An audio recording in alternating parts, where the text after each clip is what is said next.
नमस्कार।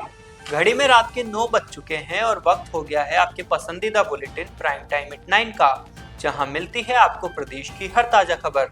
आप देख रहे हैं बीबीसी राजस्थान और मैं हूं आपके साथ निखिल। चलिए शुरुआत करते हैं आज की सबसे अहम खबरों के साथ। डालते हैं एक नजर आज की सुर्खियों पर। कोटड़ा में 51 लाख के विकास से स्कूल ने आत्मनिर्भरता की मिसाल पेश की। सरपंच प्रतिनिधि ने 10 लाख का टीन शेड बनवाया। भीलवाड़ा में प्रोजेक्ट रोशनी में ट्रक व कमर्शियल ड्राइवरों का साथ, निशुल्क स्वास्थ्य चेकअप व एसपी का सड़क सुरक्षा संदेश। डॉक्टर जागृति ने जीता miss India glam influencer diva 2026। Jaipur के एक रिसोर्ट में आयोजित हुआ था कार्यक्रम।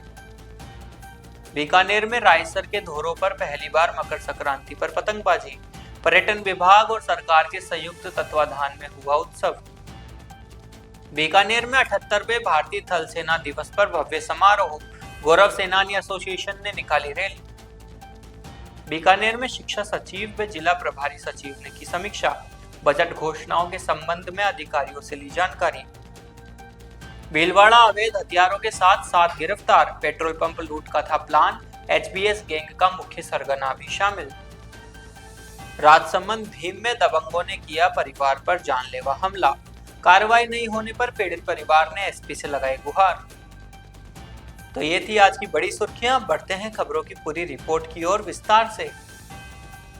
प्रदेश के रानीवाड़ा क्षेत्र के राजकीय उच्च माध्यमिक विद्यालय कोटड़ा ने शिक्षा के क्षेत्र में एक और इतिहास रच दिया है। पिछले सत्र में उत्कृष्ट बोर्ड परीक्षा परिणाम देने के बाद अब स्कूल ने भौतिक विकास में भी 51 लाख की लागत से बड़े बदलाव किए हैं, जिससे यह उपखंड का एक आदर्श सरकारी स्कूल बनकर उभरा है। स्कूल के विकास में सबसे बड़ा योगदान स्थानीय समुदाय और भामाशाहों का रहा, जिन्होंने 10 लाख का जन सहयोग सोलर प्लांट बनवाया। सभी के सहयोग से 12.5 किलोवाट का सौर ऊर्जा प्लांट स्थापित किया गया। इससे स्कूल अब बिजली के मामले में पूरी तरह आत्मनिर्भर हो गया है। इसके साथ ही एक छोटा कमरा और लेट बाथ की सुविधा भी बनाई गई है, जो छात्रों के लिए बेहतर सुविधाएं सुनिश्चित करती है। ग्राम पंचायत की मदद से सरपंच प्रतिनिधि सहीराम जांगू ने 10 लाख रुपए की लागत से गोलाकार टीन शेड का निर्माण करवाया, जो छात्रों के लिए खुला प्रार्थना स्थल और सभा क्षेत्र बन गया है। स्कूल रिजल्ट, खेलकूद प्रतियोगिताओं और प्रभावी प्रार्थना सभा के लिए भी क्षेत्र में अग्रणी माना जाता है। अब भौतिक विकास के साथ ये सर्वांगीण उत्कृष्टता का प्रतीक बन गया है। सड़क सुरक्षा और स्वास्थ्य जागरूकता को बढ़ावा देने के लिए भीलवाड़ा में CSR गतिविधि के तहत प्रोजेक्ट रोशनी का भव्य शुभारंभ हुआ। मेकिंग द डिफरेंस एनजीओ के नेतृत्व और इंटरराइज ट्रस्ट के सहयोग से आयोजित इस 2 दिवसीय कार्यक्रम में BRTPL परिसर में ट्रक एवं कमर्शियल वाहन चालकों के लिए निःशुल्क नेत्र जांच, ECG, ब्लड शुगर टेस्ट और फुल बॉडी चेकअप की सुविधा दी गई। पुलिस अधीक्षक धर्मेंद्र सिंह यादव मुख्य अतिथि के रूप में शामिल हुए। उन्होंने कहा कि जिस तरह मोबाइल के लिए कवर होते हैं, उसी तरह अपने सिर और शरीर के लिए हेलमेट और सीट बेल्ट का उपयोग करना अनिवार्य है। उन्होंने कहा कि सड़क पर चलने वाले हर व्यक्तियों को अपनी सुरक्षा के लिए स्वयं जागरूक होना होगा।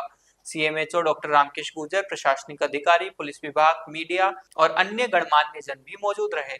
कार्यक्रम की शुरुआत दीप प्रज्वलन और रिबन काटकर की गई। उपस्थित अधिकारियों ने मेडिकल टीम से बातचीत कर आधुनिक तकनीक और उपकरणों की सराहना की। देश के विभिन्न शहरों से आए विशेषज्ञ डॉक्टर रमेश बेंगलुरु, डॉक्टर विवेक मुंबई और जितेंद्र दिल्ली ने जरूरतमंद चालकों को निःशुल्क चश्मे और फ्री मेडिकल काउंसलिंग भी प्रदान की। अतिथियों ने SPV की इस पहल की प्रशंसा की। आज NHAI के और मेक द डिफरेंस NGO के माध्यम से आई चेकअप का कैंप मुजरास टोल पे लगा है, जो कि बहुत अच्छा इनिशिएटिव है। और इस वर्ष भीलवाड़ा जिला जो है एक्सीडेंट्स को कम करने में और मृत्यु दर को कम करने में काफी सफल रहा है, जिसमें NHAI और इस तरह के इनिशिएटिव्स का काफी योगदान रहा है। और मैं आशा करता हूं कि आज के इस कार्यक्रम से प्रेरणा लेकर रोड सेफ्टी को लेकर यहाँ की जो जनता है वो और जागरूक होगी। आप क्या मैसेज देना चाहते हैं? ये मैसेज यही है कि अपने जीवन का सुरक्षा आप स्वयं करिए। सरकार को या किसी अन्य एजेंसी को इतना मेहनत नहीं करना चाहिए। अगर आप जागरूक हैं, अपने परिवार के बारे में सोचते हैं, तो आपको खुद इनिशिएटिव लेना चाहिए। और बाकी अगर आप इनिशिएटिव लेंगे तो हम लोग आपके साथ हैं। सर, आपने मोबाइल कवर की सेफ्टी के लिए कहा था, आपने जी बिल्कुल, जैसे मैंने कहा अपने भाषण में कि हम लोग जितना कंसर्न अपने एक मोबाइल के कवर के लिए रहते हैं, मोबाइल खरीदते ही लेते हैं कवर और हमेशा लगाते हैं। एक भी ऐसा व्यक्ति नहीं था जिसने मोबाइल में कवर नहीं लगा रखा था। तो उसी तरह अपने शरीर का भी कवर, सिर का भी कवर, आपको जो हेलमेट है वो यूज करना चाहिए। ये एक साइकोलॉजिकल चीज है ये साइकोलॉजिकल शिफ्ट आएगा तो रोड सेफ्टी में हम लोग बहुत अच्छा करेंगे। हम लोग यहाँ पर आई चेकअप कैंप थीम रोशनी के तहत मेकिंग डिफरेंस एनजीओ के द्वारा यहाँ लगाया गया, जो कि हमारा जो राष्ट्रीय सड़क सुरक्षा माह चल रहा है उसके अंतर्गत है ये। और इसमें हमारी ये कोशिश है कि लोगों को सुरक्षा से ज़्यादा जागरूक कराया जाए, और यहाँ पर जितने हमारे ड्राइवर्स हैं जो रोड पे गाड़ियाँ चलाते हैं उनको यहाँ ला करके उनकी आंखों की जांच कराई जाए, और उनको जो निःशुल्क चश्मा वितरण, और अगर मोतियाबिंद निकलता है तो उनका प्रॉपर उनको सहयोग किया जाए, उनको समझाया जाए, डॉक्टर द्वारा उनको विचार विमर्श किया जाए, जिससे कि उनका प्रॉपर इलाज हो सके। और मुख्य हमारा जो मुद्दा है कि हम अपने हाईवे को कम से कम एक्सीडेंट करें, उसके लिए हमारे प्रयास पिछले 3 सालों से लगातार जारी है। और अगर आप पिछले 3 साल का अगर डाटा, जैसा कि मैंने बताया पिछले थोड़ी देर पहले, हमने 60% के आसपास अपना जो है एक्सीडेंट कम किया अपने हाईवे पे। 400 से अभी घट करके 120 के आसपास हमारा एक्सीडेंट हुआ है इस लास्ट ईयर हमारा।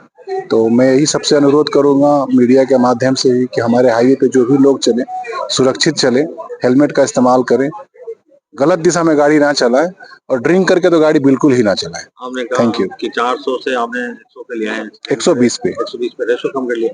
क्या नियम के पालन करना चाहिए जिससे ये इसमें सबसे ज्यादा जो मैंने अभी पहले थोड़ी देर पहले भाषण में दिया है कि जब शाम को हमारे यहाँ जो मैक्सिमम एक्सीडेंट होते हैं वो 2 व्हीलर्स के होते हैं, और उसमें जो हमने एग्जामिन करके चेक किया तो उसमें बिना हेलमेट वाले सबसे ज्यादा लोग मिले हैं, और सिर पर चोट लगने के बाद फिर उनकी बहुत हालत गंभीर हो जाती है, और 2 से 3 से 4 बाइक पे बैठ के चलते हैं, और सबसे बड़ी बात है कि वो विपरीत दिशा में चलते हैं, और 90% में वो ड्रिंक किए हुए होते हैं। तो हम स्कूलों में जा करके स्कूल के माध्यम से, बच्चों के माध्यम से, सरपंच साहब लोगों के माध्यम से, प्रशासन के माध्यम से हर जगह जा करके ये ट्रेनिंग देते हैं कि लोगों में ये प्रेरणा जगे और रोड पर वो सही दिशा में चले, हेलमेट का इस्तेमाल करें, रॉन्ग साइड ना चले। और वो आपने अक्सर देखा भी होगा, और जो हम लोग एग्जामिन किए हैं एक्सीडेंट के बाद, वो मोबाइल का बहुत ज्यादा इस्तेमाल करते हैं। हेलमेट की नहीं भी है तो ऐसे कान में लगा करके मोबाइल यूज कर रहे हैं, पीछे से कोई गाड़ी आ रही है, हॉर्न दे रही है, रॉन्ग साइड जा रहे हैं। ज्यादा से ज्यादा दुर्घटना का कारण यही है। तो मैं सबसे अनुरोध करूंगा कि सुरक्षा के नियमों का पालन करें। क्या आपका नाम और मेरा नाम जयनंदन मिश्रा है, मैं प्रोजेक्ट हेड हूँ भिलवाड़ा राजसमंद टोले प्राइवेट लिमिटेड। जयपुर में मिस इंडिया ग्लैम ऑर्गेनाइजेशन द्वारा आयोजित मिस इंडिया ग्लैम 2026 प्रतियोगिता में डॉक्टर जागृति सावरिया ने प्रतिष्ठित खिताब अपने नाम कर लिया। यह भव्य समारोह जयपुर के एक रिजोर्ट में संपन्न हुआ, जहां देश भर की प्रतिभाशाली युवतियों ने अपनी प्रतिभा, आत्मविश्वास और व्यक्तित्व का दमदार प्रदर्शन दिया। खिताब जीतने के बाद डॉक्टर जागृति को सोशल मीडिया पर लगातार बधाइयां मिल रही है। उनके परिवार, दोस्त और प्रशंसकों ने उनकी इस उपलब्धि को बेहद गर्व का क्षण बताया। डॉक्टर जागृति ने अपनी सफलता का श्रेय अपनी मां कृष्णा सावरिया को दिया, जिन्हें उन्होंने अपनी सबसे बड़ी प्रेरणा बताया। उन्होंने कहा कि मां ने हर कदम पर उनका साथ दिया, उनके सपनों को सच करने के लिए प्रोत्साहित किया। डॉक्टर जागृति ने बताया कि यह प्रतियोगिता उनके लिए एक यादगार और सुखद अनुभव रही। प्रतियोगिता से पहले संगठन ने 15 दिनों तक विशेष वर्कशॉप और प्रशिक्षण सत्र आयोजित किए, जिनमें ग्रूमिंग, आत्मविश्वास बढ़ाने, मंच प्रस्तुति और व्यक्तित्व विकास पर गहन मार्गदर्शन दिया गया।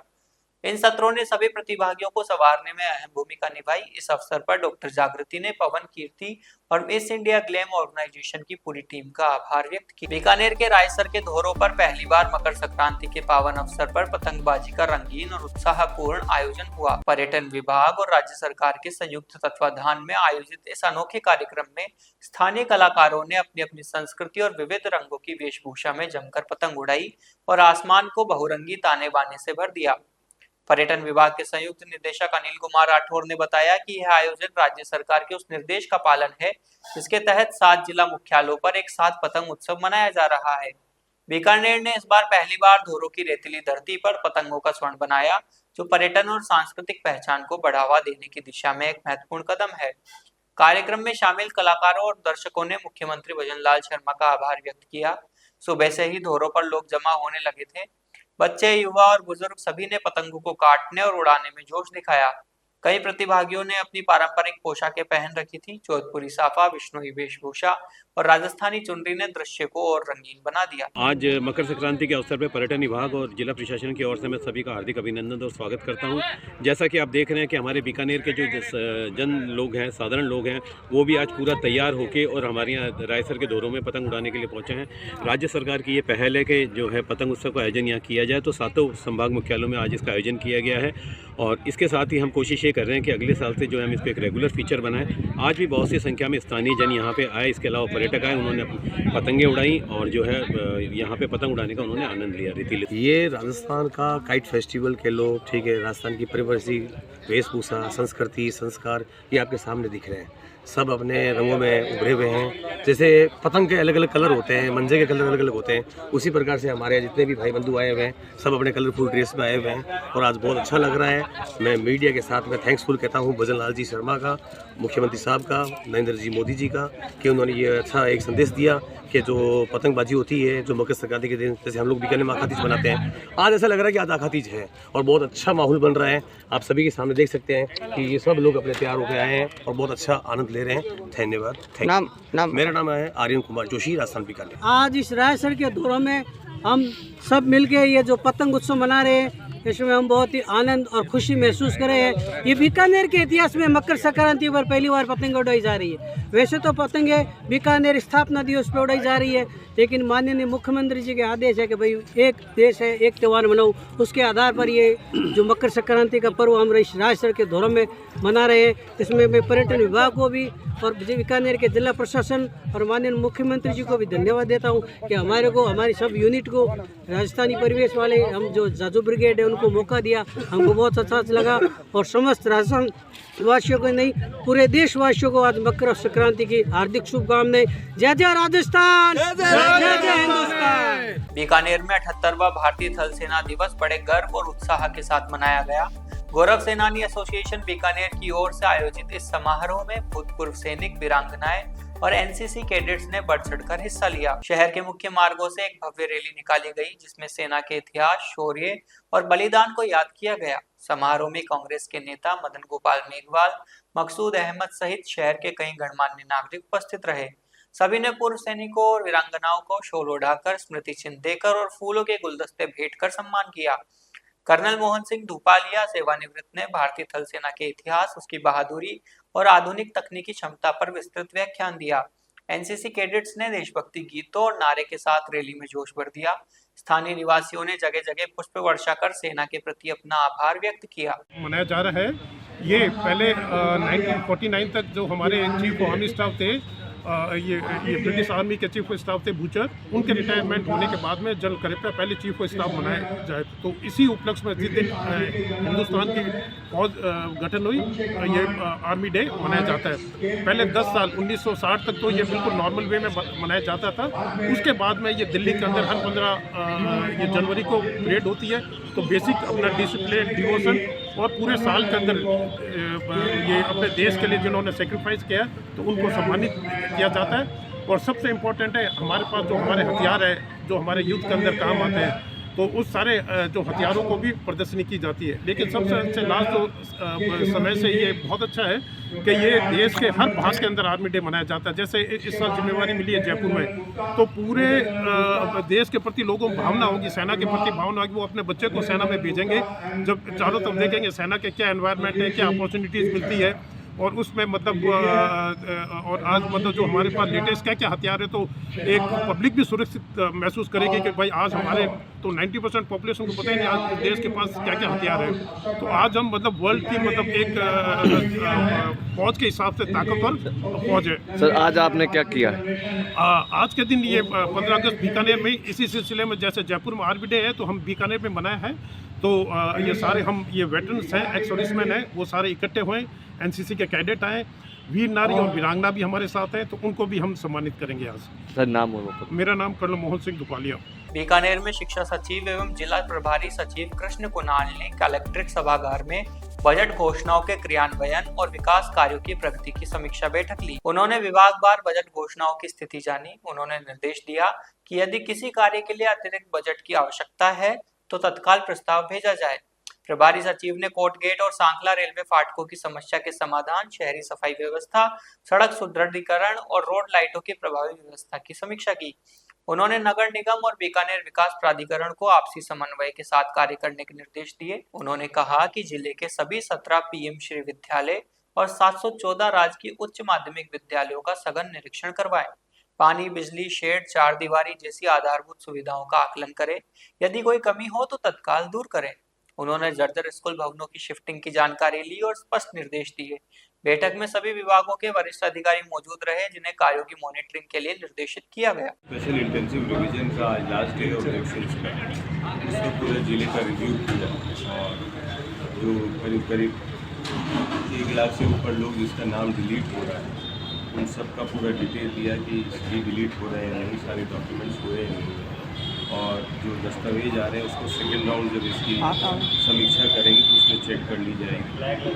और उसके पश्चात जिले में जो पिछले 2 साल के जो बजट घोषणाएँ हैं उसमें बहुत करीब 8-10 घोषणाएँ ज़मीन के अभाव में या कोर्ट के लिटिगेशन के चलते ज़मीन पर नहीं आ पाए, उनकी जो इश्यूज़ गवर्नमेंट के साथ है वो कलेक्टर और उनके अधिकारियों से हमने प्राप्त कर ली। उसको स्टेट लेवल पर प्रायोरिटाइज करके बीकानेर के पब्लिक एंड गवर्नेंस के हिसाब से इनको जल्दी हम रिजॉल्व कर देंगे। इस पर हमारी मेजर चर्चा होगी। इसके अलावा जो हमारी लोकल बॉडीज़ हैं उसमें जो रोड्स और गार्डन की साफ़ सफाई या डेवलपमेंट की समीक्षा की गई, स्थिति संतोषप्रद है और इनको कहा गया है कि इस पर सतत निगरानी हो। सर, कल आपने शिक्षा विभाग को भी मीटिंग लीड किया, कुछ इसमें कुछ शिक्षा विभाग में हम नई वैकेंसीज वगैरह देख रहे हैं, जो हम अपने टीचर्स के लिए जो अगले 3-4 महीने में जो एग्जाम्स कराएंगे वो हमारी प्राथमिकता है। दूसरा, इस बार हम एक चेंज करके 1 अप्रैल को नया सेशन शुरू कर रहे हैं। हर बार 1 जुलाई होता था, इस बार 1 अप्रैल कर रहे हैं ताकि CBSE और अन्य बोर्ड के बाकी अपना भी बोर्ड करें। उसके चलते बहुत सारे चेंजेस करने पड़े हैं, चाहे परीक्षा प्रणाली हो, उसी का डे टू डे हमारा रिव्यू एंड मॉनिटरिंग इनका हम कर रहे हैं और इसको हम आगे भी करते हैं। सर, स्कूलों में भवन की कमियां हैं, उसको लेकर क्या दिशा निर्देश? स्कूल में मैं आपको बताऊं, जैसे आपके ज़िले में यहाँ लगभग 74 भवन हैं जो जर्जर थे, उसमें 25 को शिफ्ट कर दिए अगल बगल के ज़िले में और 50 बिल्डिंग्स ऐसे हैं जिसको आसपास की पंचायत ने अपने सहयोग से कोई कम्युनिटी हॉल से किराए के भवन दिए, हमने वहाँ उनको शिफ्ट कर दिया है। जहाँ तक भवन की कमी की है उसके लिए ऑलरेडी माननीय मुख्यमंत्री जी ने पहल कर रखी है। गवर्नमेंट ऑफ इंडिया के धर्मेंद्र प्रधान जी से मिले और हम एक्स्ट्रा बजट मांग रहे हैं, वो प्राप्त होते ही हमारे स्कूलों के इंफ्रास्ट्रक्चर में काफ़ी सुधार है। भीलवाड़ा जिले के करेड़ा थाना क्षेत्र में लूट और डकैती की घटनाओं पर नियंत्रण की कार्रवाई के तहत पुलिस ने बड़ी सफलता हासिल की है। करेड़ा थाना पुलिस ने HBS gang leader Gopal Gurjar और प्रभु सिंह सहित 7 आरोपियों को गिरफ्तार किया है। आरोपियों के पास से अवैध हथियार, कारतूस और एक स्कॉर्पियो गाड़ी बरामद की गई है। प्रारंभिक पूछताछ में आरोपियों ने पेट्रोल पंप लूट की योजना बनाकर वारदात के लिए निकलना स्वीकार किया है। करेड़ा थाना अधिकारी पूरणमल ने बताया कि पुलिस टीम द्वारा नाकाबंदी के दौरान एक काले रंग की स्कॉर्पियो को रोका गया। वाहन में सवार लोगों से पूछताछ की गई तो ड्राइवर ने अपना नाम सत्यनारायण उर्फ सत्तू बताया। अन्य सवारों ने अपने नाम गोपाल गुर्जर, मोनू उर्फ राजेंद्र वैष्णव, प्रभु सिंह उर्फ प्रभु चौहान, उदयलाल गुर्जर, नारूलाल बंजारा और अभिषेक सिंह राणावत बताए। वाहन और आरोपियों की तलाशी के दौरान प्रभु सिंह के पास एक लोडेड पिस्टल मिली, जिसकी मैगजीन में जिंदा कारतूस भरे हुए थे और पेंट की जेब से एक अतिरिक्त कारतूस भी बरामद हुआ। वहीं मोनू उर्फ राजेंद्र वैष्णव के पास से भी एक लोडेड पिस्टल मिली, जिसकी मैगजीन में 4 कारतूस भरे हुए थे। किसी भी आरोपी के पास हथियार रखने का कोई लाइसेंस नहीं था। पुलिस ने आरोपियों से 2 अवैध पिस्टल, कुल 8 कारतूस और एक स्कॉर्पियो गाड़ी जब्त की है। सभी आरोपियों के खिलाफ आर्म्स एक्ट के तहत मामला दर्ज कर उन्हें गिरफ्तार किया गया है। प्रारंभिक पूछताछ में आरोपियों ने पेट्रोल पंप पर लूट की योजना बनाकर वारदात के लिए निकलना स्वीकार किया है।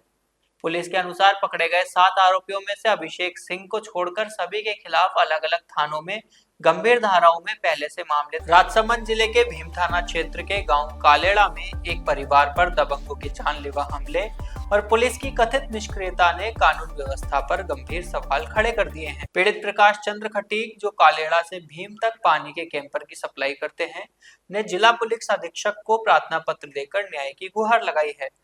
12 जनवरी 2026 को सुबह बाजार के पास वाहन निकालने को लेकर विवाद हुआ। उसी दिन शाम 6:53 पर आरोपी अर्जुन सिंह ने फोन पर गाली गलौज करते हुए धमकी दी। कुछ देर बाद अर्जुन सिंह, जीवन सिंह, दीप सिंह, कैलाश सिंह, पूनम सिंह और लड्डू सिंह हथियार, तलवार व लाठियों के साथ घर में घुस आए। आरोप है कि उन्होंने दरवाजा तोड़कर प्रवेश किया और पीड़ितों को बेरहमी से पीटा। पत्नी के बीच बचाव करने पर उसके साथ भी मारपीट व छेड़छाड़ की गई। साड़ी खींचकर अपमानित किया गया। अर्जुन सिंह तलवार लेकर जान से मारने दौड़ा, लेकिन बच्चों ने हाथ पकड़कर जान बचाई। शोर सुनकर मोहल्लेवासी पहुंचे, आरोपी हथियार छोड़कर भाग गए। पीड़ित ने 112 पर कॉल किया, लेकिन पुलिस करीब 1.5 घंटे बाद पहुंची। तलवार व लाठी जब्त की गई, लेकिन अगले दिन कुछ आरोपियों को हिरासत में लेकर 100 घंटे बाद छोड़ दिया गया। पीड़ित का आरोप है कि गंभीर धाराओं के बावजूद भीम थाना पुलिस ने अब तक सख्त कार्रवाई नहीं की। पीड़ित ने यह भी कहा कि आरोपी खुलेआम कहते हैं कोई उनका कुछ बिगाड़ नहीं सकता। इस भयावह माहौल में परिवार न्याय न मिलने से आहत है। परिवार ने पुलिस अधीक्षक से निष्पक्ष जांच, सभी आरोपियों की तत्काल गिरफ्तारी, सख्त कानूनी कार्रवाई और परिवार को सुरक्षा की मांग की है। हाँ जी, क्या हुआ था? मैं 6:30 बजे गाड़ी लेके पानी की सप्लाई के लिए निकलता हूँ 6:30 बजे। तो मोड़ा में मैं ओरन मार के निकलता हूँ, तो मेरे को पता नहीं था भाई ये घात करेंगे मेरे। तो मैं वापस आया शाम को, डेली जाता हूँ, वापस आया शाम को, तो मेरे को 7:30 बजे फ़ोन आया, बोले खटीगड़ा कहाँ है तू? मैं बोला क्या हुआ? तो बोले कि तू मेरे घर के बाहर ओरन क्यों बजाता है? तो मैं बोला भाई मोड़ा है और देवता का स्थान है, तो मैं वहाँ बजा के निकलूँगा, मैं पानी भरता हूँ, मैं क्या गुनाह किया तेरे को? तो बोले कि रुक जा खटीगड़ा, तू रुक जा, 15 मिनट रुक, मैं वहीं आ रहे हैं। तो बंदा ने 4-5 बंदा 6 बंदे आए, 2 इक्को से उतर के हमें वार किया, मतलब तलवार निकाली। हर वीडियो मेरे उसमें है, कैमरे में रिकॉर्ड होगी, मेरे पास सब प्रूफ है। कब का है ये 12 तारीख 7:30 बजे की घटना है। और मैंने पुलिस वाले को सूचना दी 112 को, तो 1.5 घंटे बाद में आई।